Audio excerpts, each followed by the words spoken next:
Rewmi 24 TV. naka teggi démocratie Sénégal ba pare nag taxaw naan da ngay jàmmaar ñun Sénégal yi Mame Mbaye Niang gis nañ ko mu wax dégg nañ Barthélémy Dias mu wax gis nga ñi ñaan ñi ñëpp ay Guinée Bissau yi lañ Guinée Bissau bii la ñu dëkk boo tuddee seen i maam Guinée Bissau la dëkk Barthélémy Dias yaa ngi rey doomu Sénégal yi ay doomu Sénégal yoo xam ne Diouf lañu sant dëkk fii si réew mi seen i maam dëkk fii juddoo fii dëkk si réew mi juddoo fii yow nga dëkk Guinée Bissau ñu indi la fi jox la nationalité Sénégal yow sa papa ñu jox sa papa nationalité nga judd fi ñu jox la nationalité yow Mame Mbaye Niang jox leen nationalité ngeen nekk ay dëkk Guinée Bissau ñu fàttali leen si dëkk bi ngeen am lu ngeen di wax yéen di am lu ngeen di expliqué yéen yow Mame Mbaye Niang ngay am looy wax yow Mame Mbaye Niang yow Mame Mbaye Niang amuñu lu ñuy wax parce que ndey mbilim Macky Sall moo dem ba Kaolack yéen waa Kaolack yéen jeune Kaolack yi dégluwaat leen Macky Sall bu baax li mu leen wax Macky Sall nee na leen yéeneem mooy kenn bu sañoon kenn du dugg si géej gi yéeneem ki ko xam ne def na fi 12 ans mu naan leen yéeneem te li mu bëgg mooy dina dexe organiser ba jeunes yi kenn ku nekk mu jëfal métier ba pare financé leen gis nga affaire gis nga politique mu muy wax moom politique Macky Sall du wax beneen politique ay financement rek lay wax ay finance naa leen financé loolu politique boobu moo jeex Afrique ay financement loolu la nit ñi ban ndaw mooy nangu ñu lay financé kan mooy nangu lan muy ban financement bi ñu topp la di la topp si yoon gis nga Macky Sall lépp lu mu leen indi rek si yoon la leen yóbbu lu mu leen indi rek sax pour sànq leen lu mu leen indi rek pour corruption la yéen ndaw Sénégal da ngeen gën a yeewu yéen waa Kaolack na ngeen gën a bañ Kaolack moo gën a sonn Kaolack moo gën a salte si Sénégal ba mu daj Kaolack xorom ndox booy dox si suuf si booy sa loxo yi di sa tànk yi di buut ndax xorom amul leen loo xam ne état taxaw na ko pour protéger ko waxu leen ne dinaa defar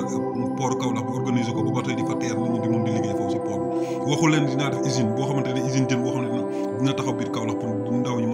ñu leen fay salaire gis nga Sénégal lenn mu ay financement du loolu moo loolu ñuy xaar si état nguur gi li ñuy xaar mooy teg ay usine teg ay sociétés yoo xam ne ndaw ñi dañuy dem di xëy ñu leen di fay comme salaire di dem si tool yi ñu lay fay comme salaire ngay liggéey comme espagnol la nit ñi def gis nga Macky Sall gis nga yéen Sénégalais bi yëboon na ngeen jóg taxaw tem jël seen matukaay kii nii du daram laa lay wax ni Macky Sall ak ay nitam ñii duñu dara laa lay wax depuis 1960 te ñi ñoo tardé Sénégal ñoo tax Sénégalais mënuñu am dara bu yëboon na ngeen jël seen matukaay yéen Sénégalais na ngeen jóg taxaw tem amul mag amul ndaw képp koo xam ne yow gis nga ne lii di dox nañ si dëkk amul courant bi seer na ndox mi seer na ceeb seer na lépp seer nii yéen ngeen tëdd seen kër yi naan ay yàlla baax na gis nga yàlla du wàcc si suuf si nii di tepp suñuy loxo naan ñu nii nangam yàlla dafay toog si seetaan doomu aadama bu yowoon na ngeen jël seen matukaay ngeen jóg jàmmale ko Macky Sall nga xam ne yéen a ko fal ñun ñoo fal Macky Sall ñun ñoo la fal ñun ñoo demoon si carte yi fal la pour nga toog fi nga toog li nga nekkee nekk du dëgg du yoon ay fen ngay fi wax waxoo fi lenn lu dul dëgg dara defoo ko si dëkk bi bare di tànqal nit ñi ba tey ñi di am lu ñuy wax Sénégalais yi toog nga ragalloo Sénégalais yi di leen tiital yow yaa ragal kaso Macky Sall xamoo ñun ragaluñu kaso Macky Sall yow kese yaa ragal kaso si nguuru Sénégal yow kese la nañ fi di kaso ngay jooy ngay daw seen baara di gis nga jeunesse bi na ngeen jóg taxaw tem na ngeen jóg taxaw jël seen matukaay na ngeen taxaw tem jarul taj def dog leen maas ngeen dog ci mbedd yi xam moom mu bàyyi doomu aadama yi mu nekk si dëkk bi keneen ku def leen na ngeen xëpp si amu ñaak bu leen ragal benn police ay doomu aadama lañ comme yéen dëkk Sénégal amuñu benn salaire police Sénégal yi ñoo gën a néew salaire police Sénégal yi député ñoo la ëpp salaire foofu police Sénégal yi te loolu la ñuy def Ousmane Sonko loolu lay xeex mooy police am salaire boo xamante ne dina am sañ-sañ def lu ko neex dina am sañ-sañ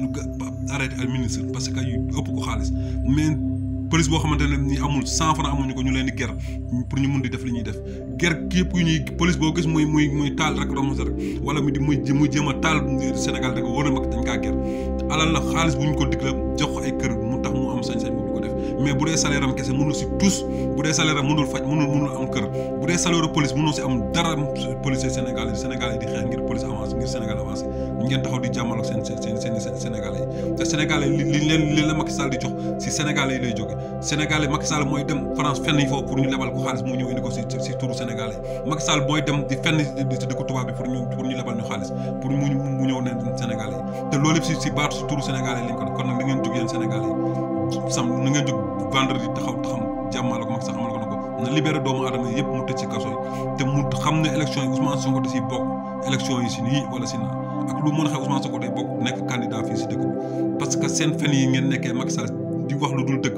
loolu day jeex si réew mi nii si 2024 loolu day jeex tàkk si réew mi ku gis vidéo bi nga partagé ko patriote di leen wax ak jàpp rek amul bàyyi bu leen am benn tiitaange vendredi da ngeen jóg taxaw maas taxaw wax li ngeen di wax bu leen kenn tere bu wax li ngeen di war a wax noonu la demee